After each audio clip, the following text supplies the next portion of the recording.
नाजरीन अस्सलामुअलैकुम रहमतुल्लाहि व बरकातुहू। मैं हूं Syed Abid Aslam, chief editor, leader सियासत, उर्दू न्यूज़ चैनल बेंगलुरु। नाजरीन, तमाम मुस्लिम एमएलएस और एमएलसीज़ का मीडिया से खिताब। शिमोगा वाक़ये को लेकर सच्चाई के साथ जांच और असल हक़ाइक़ को मंजर आम पर लाने का मुतालिबा। शिमोगा में बजरंग दल के एक साबिक़ रुकन हर्षा के कत्ल मामले को लेकर रियासत के इस ज़िले में जो हालात तशवीशनाक हैं, इस कत्ल के बाद यहाँ हालात हैं, इस ताल्लुक़ से कर्नाटक के कांग्रेस के मुस्लिम लेजिस्लेटर्स ने कई सवाल उठाए हैं। उनका ये मुतालिबा है कि सच्चाई पर मुबनी जांच हो और असल हक़ाइक़ को मंजर आम पर लाने की उन्होंने डिमांड रखी है। उन्होंने वज़ारत दाखिला और महकमे पुलिस को इनकी हक़ाइक़ की रोशनी में इस पूरे मामले की जांच करवाने की मांग की है। तमाम लेजिस्लेटर्स और कांग्रेस अक़लियती शोबे के सदर अब्दुल जब्बार की जानिब से तलब की गई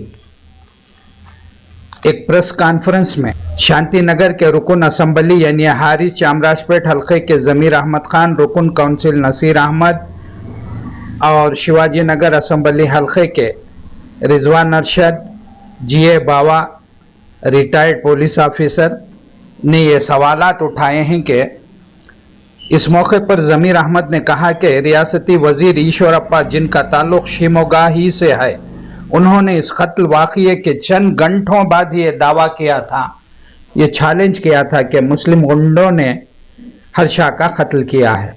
इन्हें इस मामले की जांच से कबल ही इस तरह का बयान देने की ज़रूरत क्यों आई।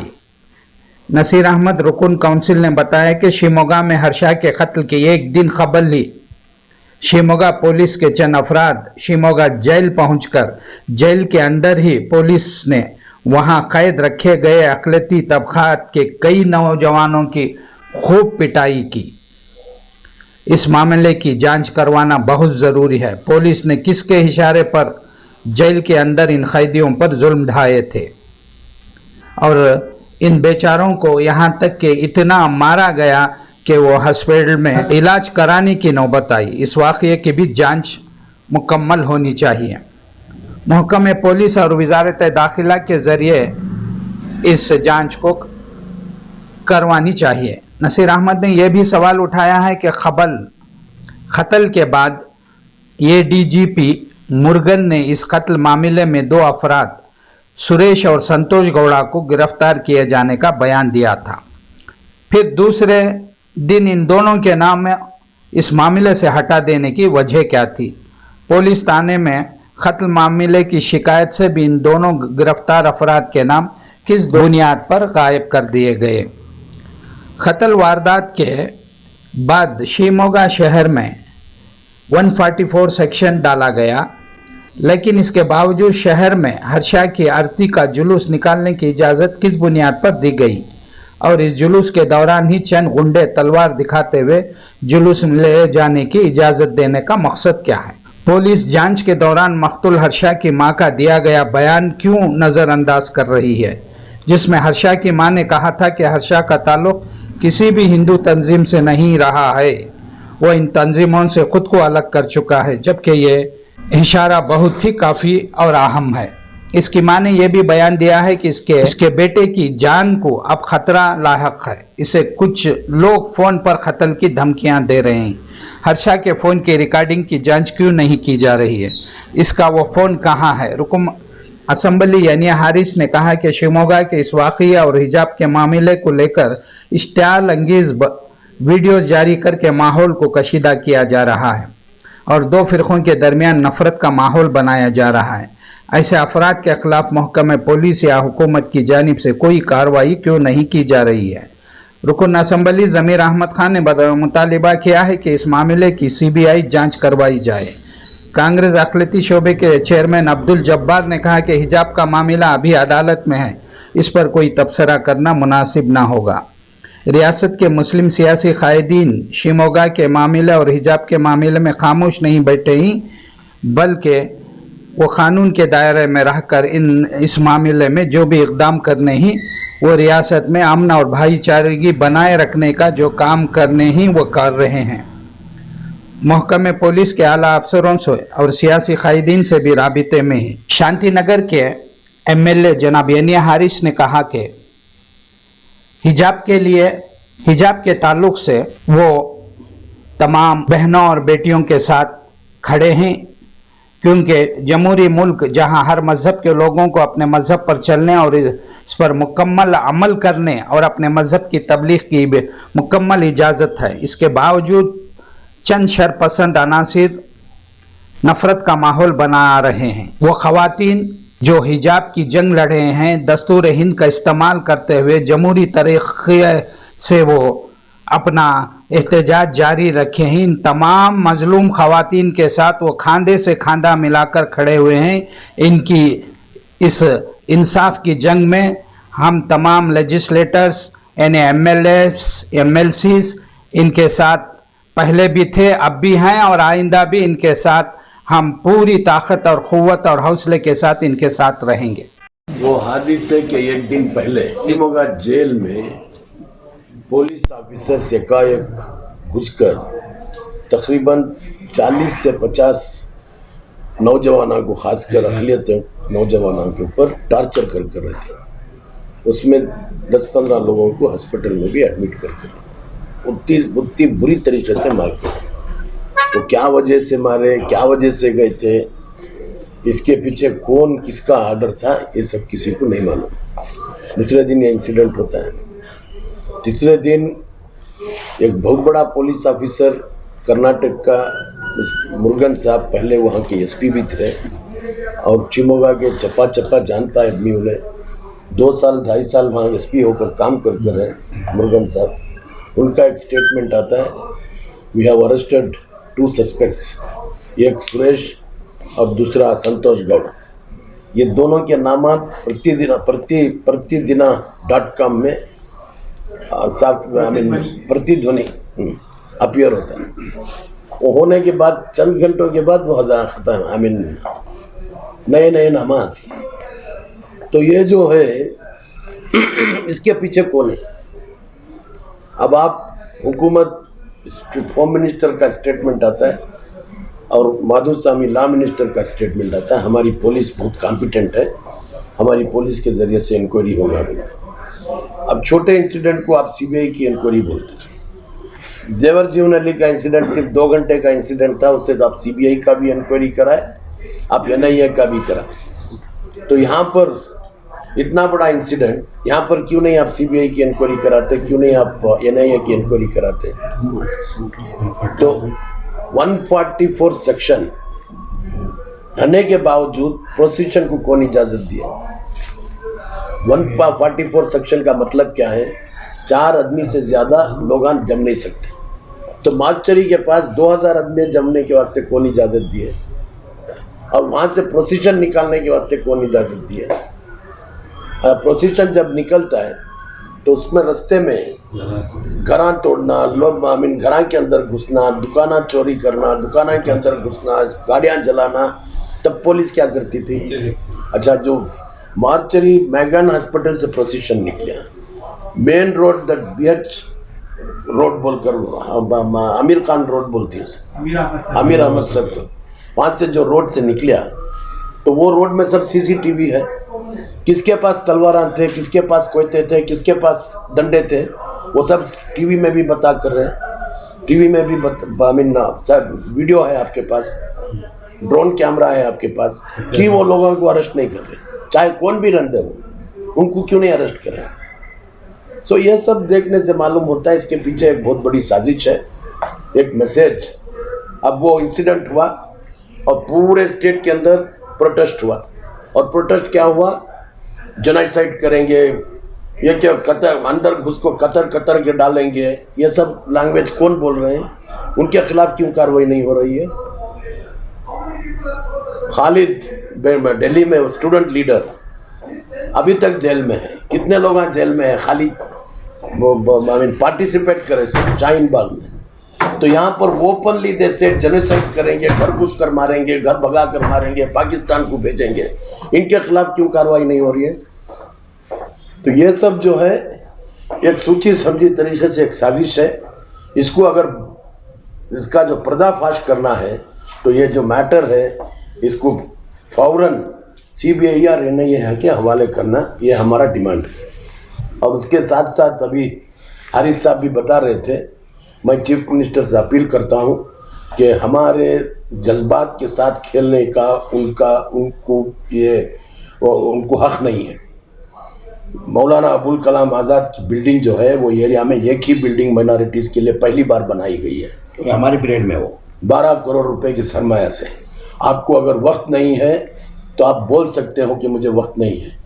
आप मतलब रात में फिक्स करके सवेरे जाके वर्चुअल ओपनिंग कर रहे हो वहाँ पर।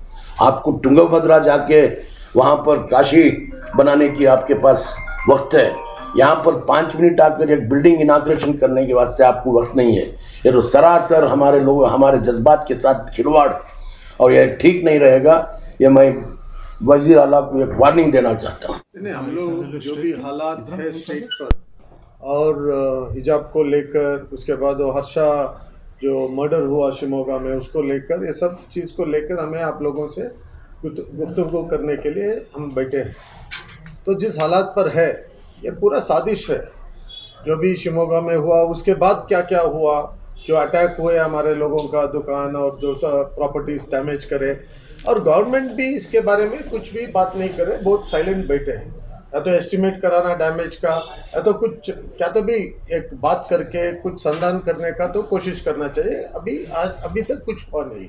और आज सुबह को एक प्रोग्राम था हमारा मौलाना आज़ाद फाउंडेशन का, एक बिल्डिंग इनाग्रेशन, उसमें वसंत नगर में है, चीफ मिनिस्टर का ऑफिस है, 5 मिनट का रास्ता भी नहीं, उसको वर्चुअल ओपनिंग कर रहे हैं। तो ये व्हाट इज इट, 5 मिनट्स आकर करना था, और उसका इनविटेशन हमारे को मिल रहा है सुबह को 2:35 AM मेरा फ़ोन में व्हाट्सएप में आया मेरे को इनविटेशन, 11 o'clock फंक्शन।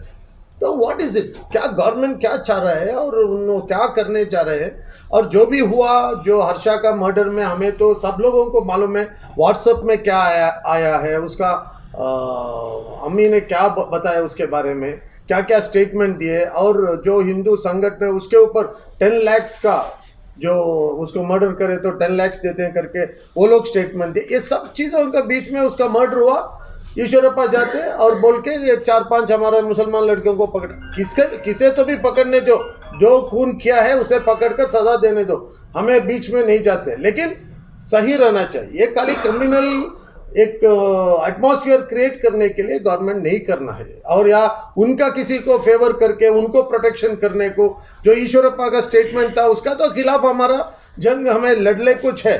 और हिजाब मुसलमान का राइट है, इसे क्वेश्चन करने का सवाल ही नहीं उठता। ये क्या भी हमें 2-3 दिन का पहले स्टार्ट किया नहीं है, हजारों साल से आ रहा है।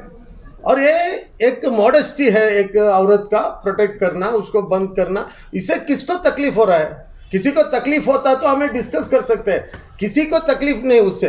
ये जानबूझकर पॉलिटिकल मोटिवेशन रखने को कर रहे हैं। तो इसे हम ख़त्म करना, और मुसलमान ही नहीं, सब सेक्युलर लोग जो इस देश में है, सब लोग सोचना चाहिए। ये खाली मुसलमान सोचने का बात नहीं है, पूरे लोग जो इस देश में है, इस मुल्क में है, वो पूरे लोग सोचना ये क्यों कर रहे हैं, इसका इंटेंशन क्या है, और आगे आने वाले टाइम पर क्या क्या हो सकता है नतीजा, ये भी जानकर हम लोग थोड़ा केयरफुली हैंडल नहीं करें और इनको ख़त्म नहीं करें तो ये मामला ऐसा ही चलते रहे। अच्छा साहब, एक और एग्ज़ाम है, 7 MLAs 3 MMCs कांग्रेस के कुछ भी काम नहीं कर रहे हैं, मुसलमानों के किसी भी मसले में आगे बढ़कर ये नज़र नहीं आ रही, कर को एक फीलिंग्स है, इस ताल्लुक से आपका क्या है? नहीं, चंद चीज़ ऐसी रहती है, हिकमत से काम करना पड़ता है, हर चीज़ दिखाने नहीं होता। चंद चीज़ ऐसे होती है, चंद चीज़ हिकमत से काम करना पड़ता है। नहीं, देखो, ये सब सरासर पॉलिटिकल इंटेंशन में बात कर रहे हैं। कौन बात कर रहे हैं हमारे से ज़्यादा आपको मालूम है, क्यों ऐसा अटैक कर रहे हैं भी आपको मालूम है। हमें जो करना Day 1 से अभी भी हमें काम कर ले कुछ है, सीएम को मिलना, होम मिनिस्टर को मिलना, डीजीपी को मिलना, आईजीपी को मिलना, किसको मिलना, किधर जाना, डीसी को बात करना, एसपी को बात करना, तमाम लोकल लीडर्स को बात करना, इस माहौल को किस तरीके से बचाना करके हम लोग अपना पूरा मेहनत सब लोग बराबर से कर रहे हैं। हम लोग ये टारगेटेड है। नहीं ये सर, कुछ ऐसे स्टेटमेंट्स आए हैं। डीके शिव कुमार ने कहा था कि मुस्लिम लीडरों को हिजाब के बारे में मत बात करो, तो उसके बाद लोग नाराज हुए कि क्यों जो है बैकफुट पे हैं। देखिए ऐसा कुछ बात नहीं है, नहीं बात करो करके नहीं, माहौल को संभाल के लेके जाओ करके बताए, क्योंकि हमें देखिए ये कम्युनल करने के लिए वो लोग इंतजार में बैठे हैं। अभी हमें उसको फ्यूल नहीं देना चाहिए ना, तो थोड़ा संभाल के हिजाब के बारे में कौन भी बोलने दो, मैं ओपन बोल रहा हूँ, ये हमारा राइट है। इसके बारे में कौन बोले तो हमें बात करती, इसमें दूसरा बात नहीं, इसके लिए हमें रेडी है। उसको क्या सजा हमारे को मिलता हमें लेने को भी तैयार है। इसमें nothing, no compromise in that. ये हमारा राइट है, हमें इसको छोड़ के बात करने का नहीं। और बात कोई पूछा करके नहीं कर रहे, हमें जो करना वो कर ले। कुछ है हमें पूरा members, MLA, elected members, MLCs और डिफीटेड भी हमारे जो लोग हैं वो भी हमारे साथ मिलकर हमें काम कर रही। सब एक और सवाल है, जमीर अहमद का, बीजेड जमीर अहमद का ये मंजे पूछ, मेरा सवाल मंजे पूछ। नहीं, उनका एक स्टेटमेंट आया। उस स्टेटमेंट क्या वो इसी खराबी नहीं थी, फिर उनको माफी मांगने के वास्ते की वो बोले मंजे पूछना चाहिए। नहीं देखो, नहीं मैं बात देखो वो क्या जमीर भाई बोले और कौन माफी मांगने को पूछे और क्या हुआ उसके बारे में आपको मालूम है। ये देखिए इसमें मीडिया में भी अभी हम आपसे बात कर रहे हैं, आप इधर से कट करके उधर से कट करके बीच में क्या तो भी लगा दिया तो हमें क्या करना है? हमें मुश्किल होता है, वही हालत होता है। देखिए पूरा कॉन्वर्सेशन किसी का बात आए तो फुल कॉन्वर्सेशन को समझकर सवाल करना है।